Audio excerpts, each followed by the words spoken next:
জানো বান্ধবী, রাস্তাঘাটে অনেকদিন ধরে বের হইতে পারি না বখাটে ছেলেদের জন্য।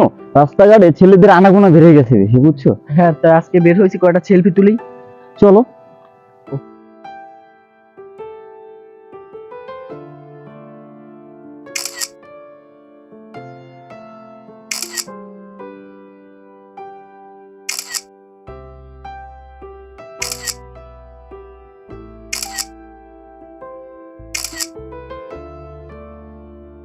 বান্ধবী, ওই ছেলেটা বাজে নজরে তাকাইছে আমাদের দিক। দাঁড়া দাঁড়া, আমার বয়ফ্রেন্ডে ফুল তুলতেছি। আচ্ছা, ফোন দিয়ে তাড়াতাড়ি আসতে বলতো।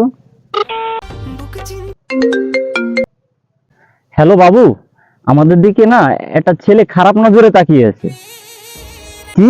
একটা ছেলে তোমাদেরকে প্রেগনেন্ট করে দিছে? এই বন্ধু চল তো। কই কই ওই ছেলেটা কোথায়? ওই যে ওই ছেলেটা দেখো, চল তো। এ রোমান পুরোমা, কি হয়ে যাবে?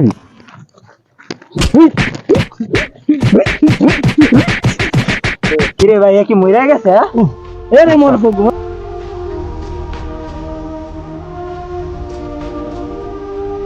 কি সুন্দর হাসি খুশি একজন মানুষ, তার জীবনটা এইভাবে হাসার কারণে কেড়ে নিল। পারভেজ যদি জানতো যে হাসলে তার জীবন চলে যাবে, তাহলে এই পারভেজ কোনো দিন হাসতো না। আর যে দুইটা মেয়েকে দেখে পারভেজ হেসেছে, আমি মনে করি এদের দিকে তাকাইলে কোনো মানুষ হাসতে পারে না। এটার পিছনে পরিকল্পিত কোনো ঘটনা রয়েছে। আমাদের চারপাশে কত মা বোনের ইজ্জত হরণ করা হচ্ছে, কই সেখানে গিয়ে তো কেউ প্রতিবাদ করছে না। সবাই তখন চুপ করে থাকলো। পারভেজের হাসিটা কেন তার কাছ থেকে কেড়ে নেওয়া হলো? পারভেজের মা বাবার চোখের অশ্রুর দাম কি আপনারা দিতে পারবেন? আপনারা কি ফিরিয়ে দিতে পারবেন তার মা বাবার কোলে পারভেজকে? আমরা শুধু এই ভিডিওর মাধ্যমে প্রতিবাদ করে যেতে পারবো, আমরা ফেসবুকে পোস্ট করে যেতে পারবো, তবে বাংলাদেশের আইনই পারবে তাদের সর্বোচ্চ শাস্তি দিতে। আমরা বাংলাদেশ আইনের প্রতি শ্রদ্ধাশীল, আমরা আশাবাদী আইন এটা সঠিক বিচার করবে। এবং যেই দুইটি মেয়ে এরকম একটি ঘটনা ঘটিয়েছে, তার কাছে আমার একটা প্রশ্ন, আপনার দিকে কি অতীতে কোনো ছেলে তাকায় হাসে নাই? বা আপনাকে কি বাজে মন্তব্য কোনো ছেলে কোনোদিন করে নাই? নাকি জান্নাতের হুর আপনি এই প্রথমে দুনিয়ার মধ্যে অবস্থান করেছেন? নিশ্চয়ই পারভেজের সাথে তাদের আগের কোনো দ্বন্দ্ব রয়েছিল, আর সেই দ্বন্দ্ব থেকে আজকে পারভেজের জীবনটা এইভাবে কেড়ে নেওয়া হয়। পারভেজ তো ভাই দুনিয়া থেকে চলে গিয়েছে, এখন ওর পক্ষে কথা বললেই কি না বললেই ওর জীবন তো ফিরে আসবে না। তবে যেই সকল আসামিগুলো এই ধরনের কাজ করেছে তাদের সঠিক শাস্তি হবে অন্তত পক্ষে। আমরা সবাই